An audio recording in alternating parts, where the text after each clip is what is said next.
Di sini kami akan mempresentasikan tentang batuan granit.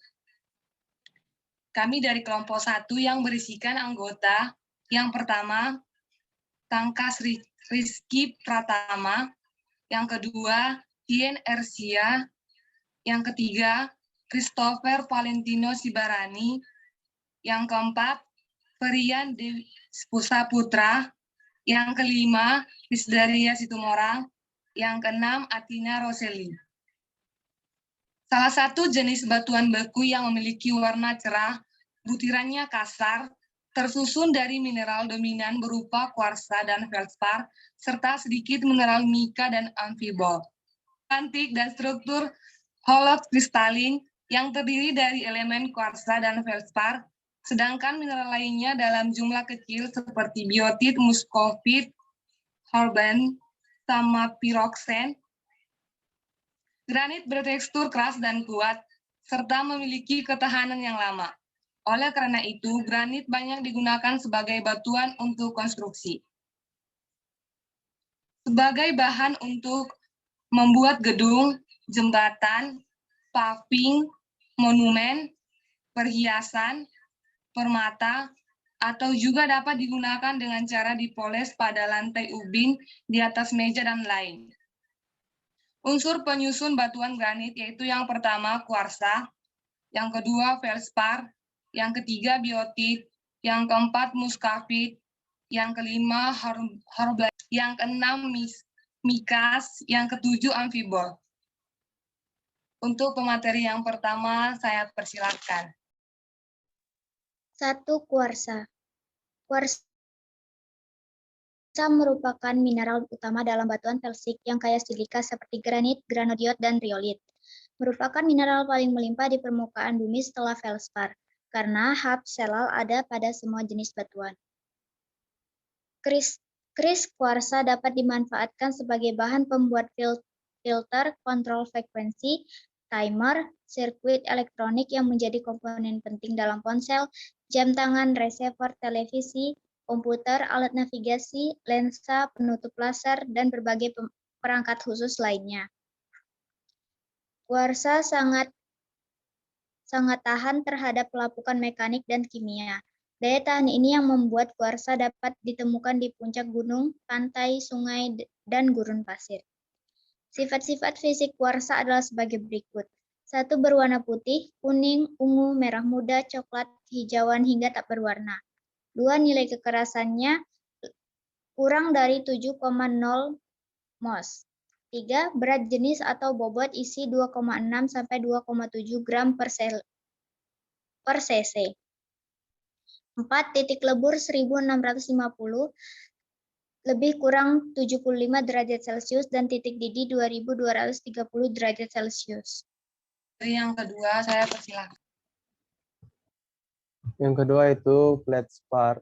Feldspar adalah kelompok mineral yang terdiri dari kalium, natrium, dan kalsium, aluminium, silikat. Feldspar sering ditemukan pada batuan beku, batuan erupsi, dan metamorfir baik bersifat asam maupun basa, seperti batuan granit dan batuan pegmatif. Feldspar yang berasosiasi dengan kuarsa, mika, korolit, rhyolite, dan rutil, sedangkan batuan pigmait berasosiasi dengan kuarsa, mika, dan topas. Kandungan silika atau SO2 pada feldspar cukup tinggi, sehingga dapat dimanfaatkan untuk industri keramik, gelas, dan kaca. Ciri-cirinya warnanya putih keabu-abuan, hijau muda, dan kuning kotor. Kekerasannya dari 6 sampai 6,5. Masa jenisnya dari 2,4 sampai 2,8. Titik lebur dari 1100 sampai 1523 Celcius. Bersifat kurang platis sebagai galium bahan pelebur. Dapat membuat keramik menjadi padat dan dalam proses pembakaran. Kegunaannya, feldspar kebanyakan digunakan pada aplikasi-aplikasi industri yang membutuhkan kandungan feldspar yang berupa aluminium dan alkali, Sebagian besar produk yang digunakan sehari-hari terbuat dari feldspar seperti gelas untuk minum, gelas sebagai pengaman, fiberglass sebagai isolator, lantai keramik, bak mandi, dan peralatan makan. Keberadaannya di buminya ada di Jatim, di Lodayo, Blitar, Seranggul, di Ponorogo, di Sumatera Selatan, di Tanjung Panda, dan Lampung. Kembali pada moderator. Oke, lanjut pada materi yang ketiga. Saya persilahkan. Baik, saya akan membacakan materi yang ketiga. Biotit. Biotit nama yang digunakan untuk kelompok besar mineral mika hitam yang dapat ditemukan pada batuan metamorf dan beku. Komposisi kimia biotit adalah K dalam kurung Mg dan Fe 2-3 Al-2 Si2-3 010 dalam kurung OH dan F2.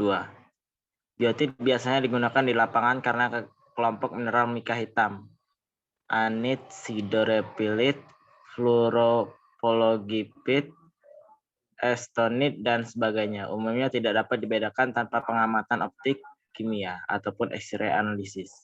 Biotit adalah mineral utama yang ditemukan dalam berbagai batuan beku seperti batuan diorit, granit, gobro, peridotit, dan pegmamit. Kegunaan mineral biotit adalah mineral biotit memiliki kegunaan secara komersial seperti dapat digunakan sebagai pengisi atau extender dalam cat, sebagai aditif untuk lumpur pengeboran, sebagai pengisi inert dan media cetakan, dan sebagai lapisan permukaan pada industri aspal. Biotit juga digunakan dalam potasium argon dan metode-metode argon pada dating batuan beku. Sifat fisik mineral biotit yaitu kenampakan mineral biotit dan sifat fisiknya. Biotit sangat mudah untuk diidentifikasi dan dengan sedikit pengalaman seseorang akan dapat mengenalinya secara visual. Biotit merupakan mika hitam dengan belahan yang sempurna dan kilap vitreous. Ketika biotit dipisahkan menjadi lembaran tipis, lembaran tersebut sebenarnya bersifat fleksibel, tetapi apabila dilenturkan lebih kuat lagi, maka lembaran tersebut akan patah. Berikutnya. Oke. Materi yang keempat saya sendiri, yaitu muscovite. Mineral paling umum dari grup mika. Mineral ini merupakan mineral penting pembentuk batuan beku, metamorf, dan sedimen.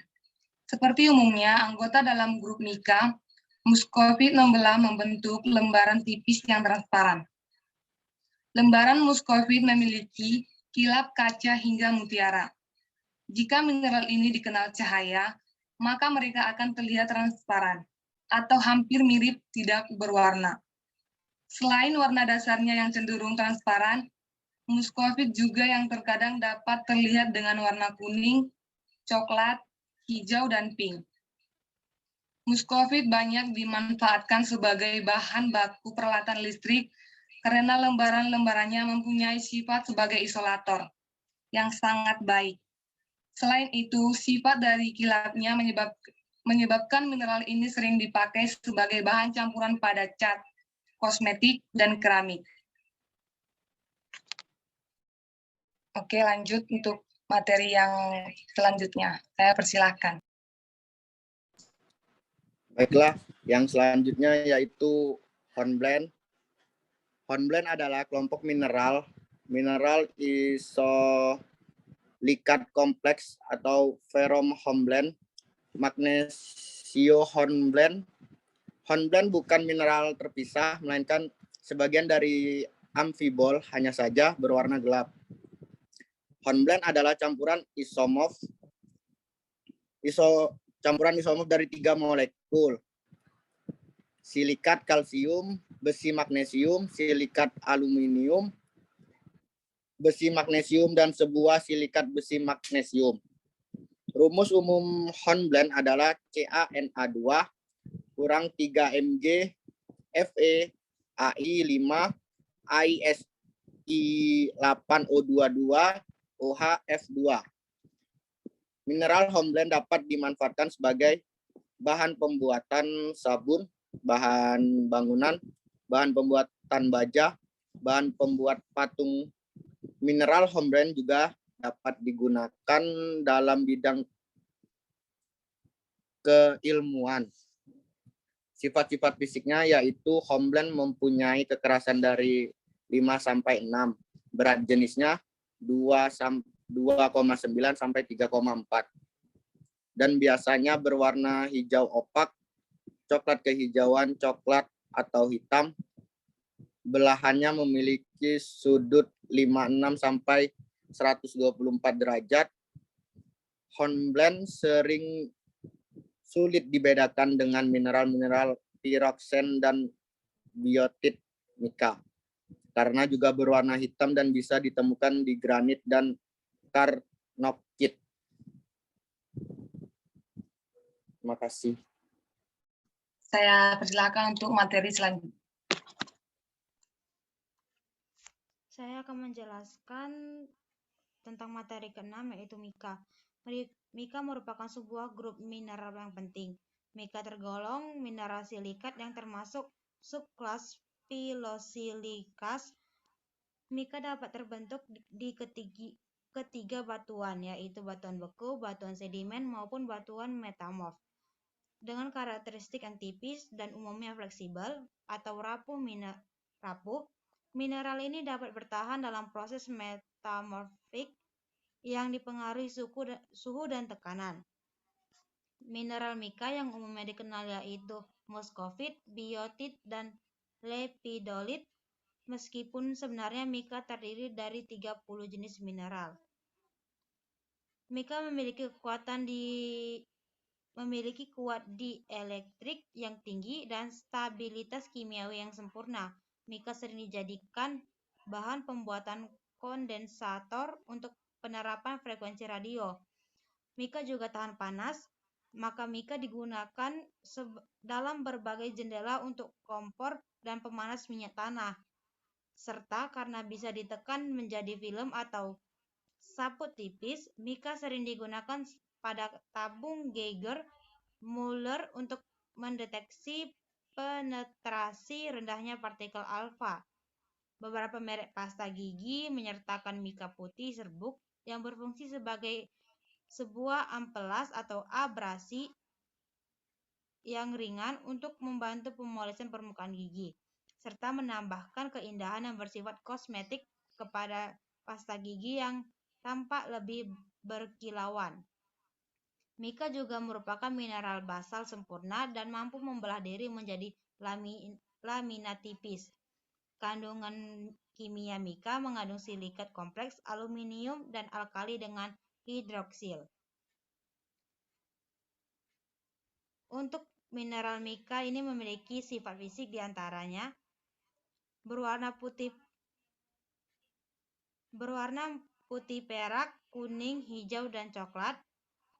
Kilap atau luster itu seperti kaca. Untuk transparansi kristal itu transparan. Kemudian sistem kristalnya ada monoklinik. Kemudian belahannya adalah belahan sempurna dalam satu arah memproduksi lembaran tipis atau serpihan. Untuk pecahan atau fraktur tidak mudah diamati karena belahan tapi tidak merata. Untuk kekerasan itu dimulai dari 2 hingga 2,5. Berat jenis sekitar 2,8 itu untuk rata-rata. Kemudian striknya putih. Mineral asosiasi itu terdiri atas kuarsa, feldspar, beryl, dan tourmalins. Karakter lainnya, lembaran belahan yang fleksibel dan elastis, yang berarti mika dapat menjadi bengkok dan akan melenturkan kembali ke bentuk yang asli.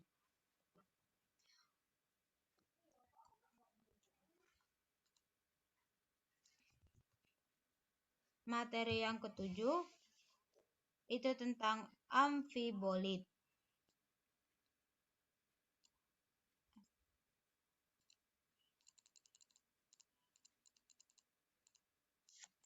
Amfibolit merupakan batuan dimensi yang umum digunakan dalam konstruksi, trotoar, muka bangunan, terutama karena tekstur yang menarik, berwarna gelap, kekerasan dan kepolesan dan kelimpahannya. Kebiasaan kristalografi umum amfibol adalah asikular atau prismatik. Namun sebagian besar amfibol juga diketahui mengkristal di kebiasaan asbestiform. Varietas asbestiform dari Riebeckit disebut krokidolit atau asbes biru. Amosit adalah variantasi grunerit asbestiform langka, dinamai dari perusahaan Amos atau Asbestos Mines of South Africa.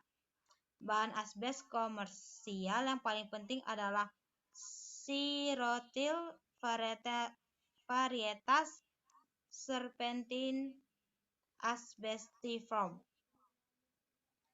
Berat jenis amfibol itu berkisaran dari 2,9 hingga 3,6. Warna yang beragam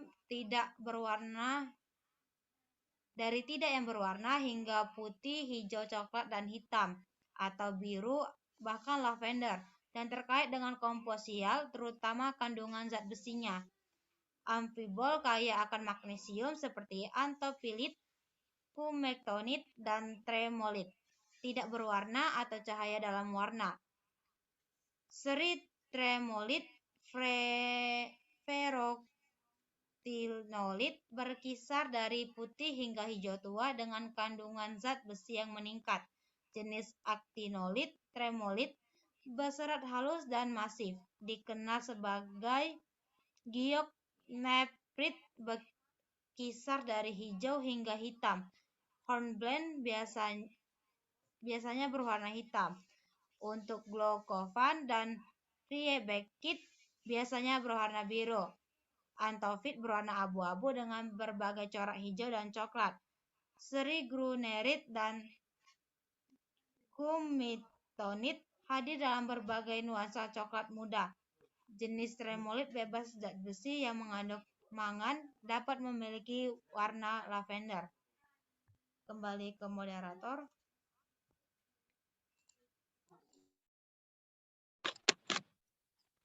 Oke, cukup sekian dari kelompok 1. Jika ada kesalahan atau kurang materi, kami mohon maaf. Sekian dan terima kasih.